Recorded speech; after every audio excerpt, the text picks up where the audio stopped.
Good afternoon. This afternoon we have the honor of the visit of Police Commissioner Andrew Costa, a dear friend with whom we've had the honor and privilege of working for many, many years. Commissioner, welcome to the videocast and podcast. You have almost reached towards the tail end of your term. You're remitting office in about 4 weeks' time. Yes. Can you take us through your journey in the police, how it has been from the time you started, where all you have been, and what kind of challenges you have faced in your career? Thank you. Well, it's marvellous to join you today, Venkat, and have a reflective conversation. So I've been in police now for 28 years. In fact, it will be 28 years to the day that I started at the Royal New Zealand Police College at the point that I finish my career. So I've done many different roles. I started out in South Auckland, Counties Manukau district at the Mangere station, and I did most of my operational policing out there. A wonderful, diverse district, which is very busy, a great place to learn. I moved from frontline policing into the CIB and undertook then a range of investigative roles, including more covert national security style operations after 9/11. I had a year out studying, or at least practicing law. I did a law degree while I was in the police. I spent a year working for Meredith Connell, which is the Crown Solicitor's office here in Auckland. Right. And then came back, frontline leadership roles in South Auckland, Armed Defenders Squad, before moving on to Area Commander in Auckland City Central. Yeah, that I remember very well. Yes, and of course that is when we would have met, if not before. And Auckland City Central was, a great area. Right. The core of our biggest city. Lots happening there. A great experience. I spent nearly 5 years there before moving to the Southern District Command, looking after Otago and Southland. Very contrasting areas in terms of their geography and what's happening in them. I moved to Police National Headquarters in 2015 and took up responsibility for implementing our payroll project at a point when it was struggling. Right. Yes. And I had a year out with the Ministry of Justice as Deputy Chief Executive, and then other sort of roles back in police, including in our strategy and partnerships area before taking up the role as Commissioner. So a very varied career, and I've loved every job I've done. I could have spent Commissioner, longer. since the time you joined, the demography of New Zealand has changed, and we become more multicultural, multifaceted. And with that kind of change comes the challenge of law enforcement. What are the challenging moments that you have had? Have there been any major issues that you faced in the police and also as the police commissioner? Policing is a very unpredictable role, and so on any given day or any given shift, you don't know what you're going to deal with. And of course, frontline policing is exciting, and there are lots of different things that you face. I think in many ways my biggest challenges, though, have been since I have occupied leadership roles and trying to balance the competing interests that come into play. We had a lot of those through the period of COVID particularly. I think there are many diverse views on what police should be doing and how we should operate, and that's probably some of the hardest things to resolve. We're probably a more polarised community than we have been in the past. And so I think some of the biggest challenges come from that, really, from public perspectives and perceptions about policing and about crime, and as a leader, how you front those issues. Now, as well as ensuring the safety of communities, you also have the responsibility of ensuring the safety of the people in the police force. Have the dangers or the hazards for the police increased, not because of any reason, because of the diversity and the kind of crime that's been rising? Do you have cause to worry that our police are getting more and more unsafe? And policing has inherent risk because we are dealing with difficult people in difficult circumstances. I believe policing in New Zealand is still relatively safe. However, bad things happen. 3 months into my term as Commissioner, we lost Constable Matthew Yeah. Hunt in a shooting at the roadside, and that sent shockwaves through the organisation. He was the first one to be killed in over 10 years, but any time we have something like that, our people really feel it. And so we've worked very hard since then with a lot of investment to improve training for our staff and the tactics and techniques that will keep them safe on the front line. There's no doubt, though, our environment is more hazardous than it was when I joined. We see more firearms being used by particularly gang members, and our staff deal with a range of very difficult situations every day.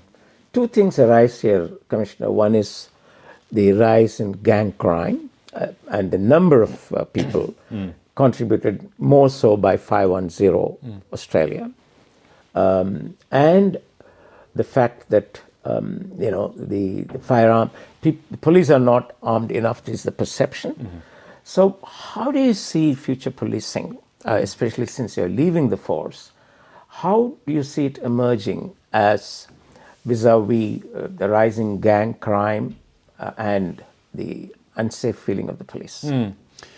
Certainly, gang crime has been very prominent in the last 5 or more years. Our environment shifted a lot as a consequence of Australian deportees, and they led to new groups being established, which increased the tensions within the gang scene. And of course, those tensions often turn around the supply of drugs and who controls those markets. Thankfully, gang violence is still largely directed between gang members. So gangs still understand that police have a job to do, and for the most part, respect police when we are doing that job. And long may that continue. And that's partly the reason why we have formed the view as the police executive that it is best for police to remain, for the time being anyway, an unarmed police service. The environment is finally balanced, and we believe our current ways of working are keeping us as safe as we can be in that environment. Of course, if we see a situation where violence is being directed towards police staff in their interactions, then that would need to be revisited. New Zealand Police, though, have very good access to firearms when they need them. And unlike some jurisdictions, we have not only pistols available to our staff, but also rifles. And very often, that's the most appropriate weapon to be using in the kind of environments that New Zealand Police operate in. So I'm happy that we have done absolutely everything we can to keep our people safe. One assault is one too many, but we have put a lot of effort into this area over time. What was your most frustrating moment as a police commissioner? The role itself for the operational part of what we do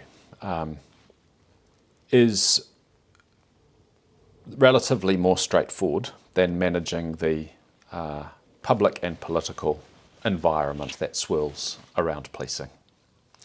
And of course, we know that we've had a very law and order focused election, and it can be difficult with the obligations that we have, and as you know, as I have as Commissioner and as public servants have, to avoid the situation where, or to speak openly and honestly into the politics of the situation. So it is always managing the public dialogue on policing issues, I think, is the most challenging part.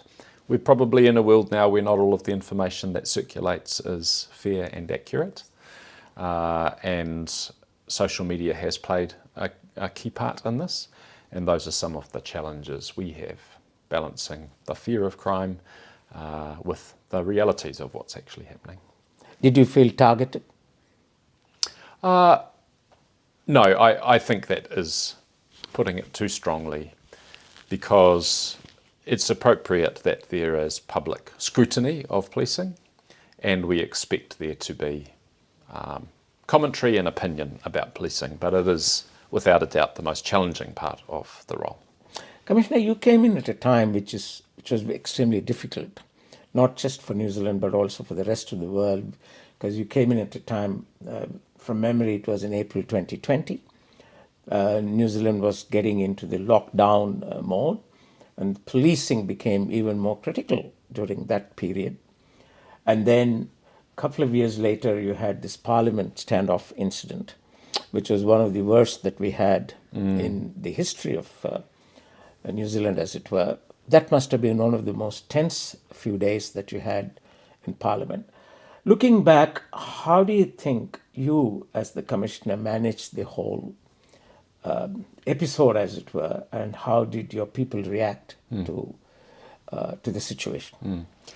COVID has defined my time in the role as Commissioner, whether it is the intense period of enforcing the lockdowns and the government requirements of that time, through to the protest, through to the long tail of COVID in terms of the criminal environment, be it the way young people have offended post-COVID, the level of anger and disappointment in the community about aspects of the COVID response. In terms of that intense period, I'm very proud of the way the organisation responded. Our people were very agile, and they adapted to what the circumstances required of them. But we know that the settings around COVID enforcement created huge tension in communities, and there were many people who felt very negatively impacted by that, particularly those who lost their jobs or felt excluded from the community because they were outside of the vaccination. Do you think system. the public anger was taken against the police? No, I think the public anger was taken to Parliament. That was late. Oh, yes. And that is the right place for a protest to come. Unfortunately, that protest was unable to be resolved other than by the use of force in the end. Of course, we tried to resolve that in the most peaceful way we could, and taking into account the fact that at times there were thousands of people on the grounds of Parliament, and a safe resolution in that circumstance was almost impossible. On the day we cleared the Parliament grounds, there were 268 people at the start of the day, and even with that small number and more than 500 police officers, you can see how difficult that situation was to resolve. In the end, when we look at the long-term outcomes from the policing of COVID, I think New Zealand got it as right as anybody. And if we look at Australia, they are still bearing the consequences of a very hard policing approach during COVID that has left many people feeling disaffected. So do you think New Zealand police are softer than their counterparts elsewhere, or would you put it differently as more humane? I'm not sure that the continuum of soft on crime or hard on crime tells us anything about whether the response is appropriate for achieving the outcomes we're trying to achieve. So I prefer to think about it as what is required in the situation in front of us in order to get the best outcome. Sometimes that will be able to be characterised as a hard policing response. Other times it might be characterised as a softer policing response. But in the end, it's trying to do the smartest thing to get the outcome we're trying to get. In the last 5 to 6 years, Commissioner, we've seen how the police have handled series of situations.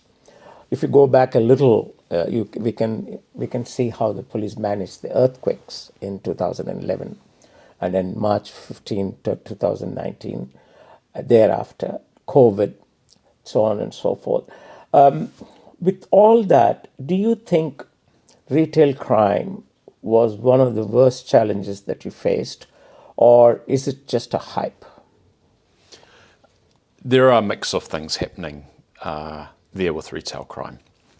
Firstly, there has been a genuine increase in the seriousness of retail crime and the offending patterns focused on retailers. Before COVID, we would have said that dwelling burglary is one of our most significant profit-motivated crimes. through that COVID period, we actually saw less burglary, and that has continued to be lower than before, and retail crime has increased. So it's some displacement. But with that, a group of youth offenders who were particularly active after COVID, the group of kids disengaged from school roughly doubled through the COVID period, and those are the ones that we are most commonly dealing with. And so that's real, and it has impacted the community involved in those businesses, and we've had to respond to that. We have done that successfully with reducing ram raids, and we are getting on top of the aggravated robbery problem as well.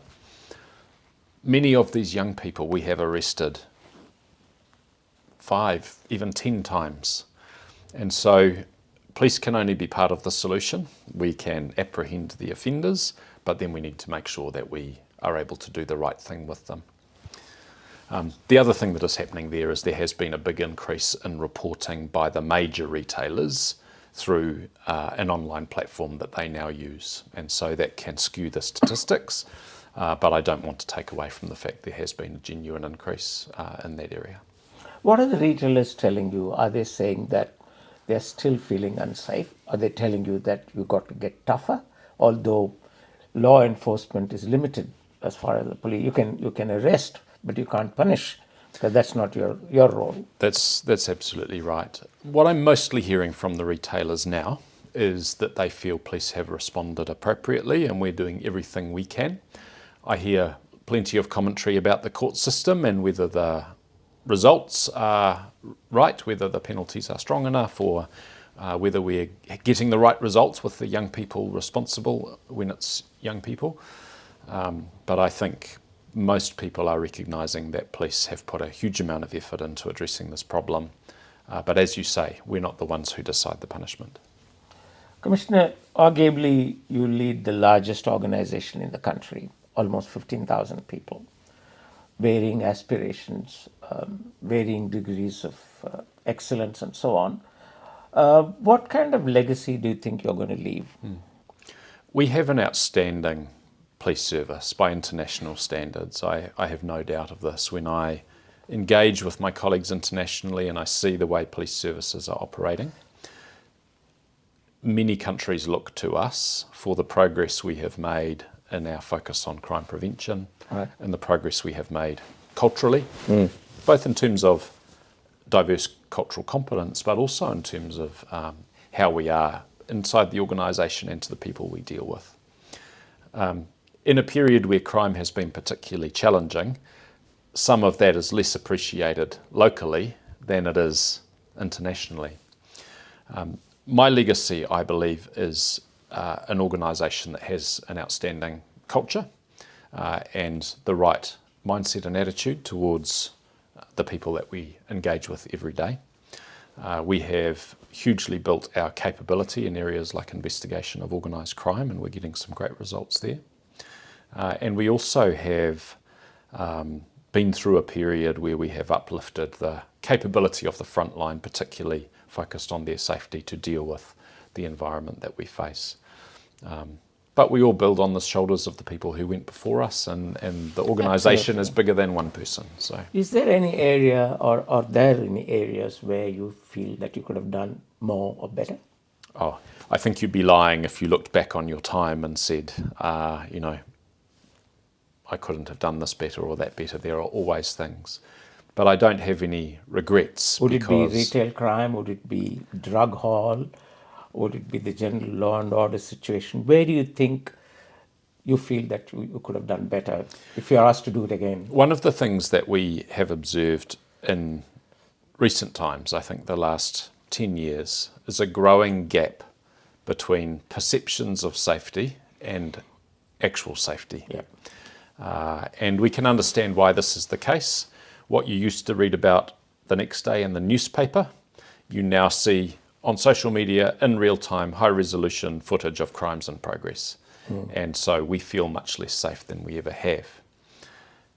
Police needs to be actively managing the perceptions of safety. And one of the things we've done recently that I think is adding value is increasing our visibility in town centres, in public places, so that people can feel reassured. That's, to me, been a very effective thing. It's something that we have wanted to do for a long time, but it's only recently that we've been able to achieve it. I think, Commissioner, you're moving into another space, which I believe would be equally challenging and something on which New Zealand will be focusing its future.